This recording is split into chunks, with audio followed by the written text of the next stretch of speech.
आना गंगा माँ नहाने, जग में राम के नाम में सारे रे आना गंगा माँ नहाने, आना गंगा माँ नहाने, तन मन धोले, लगी हवे चोला माँ दाग रे आना गंगा माँ नहाने, लगी हवे चोला माँ दाग रे आना गंगा माँ नहाने, आना गंगा माँ नहाने, आना गंगा माँ नहाने, आना गंगा माँ नहाने, आना गंगा माँ नहाने।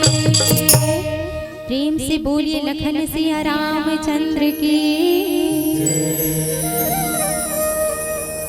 अगर आपको हमारा ये वीडियो पसंद आया हो तो लाइक, कमेंट और सब्सक्राइब ज़रूर कीजिए।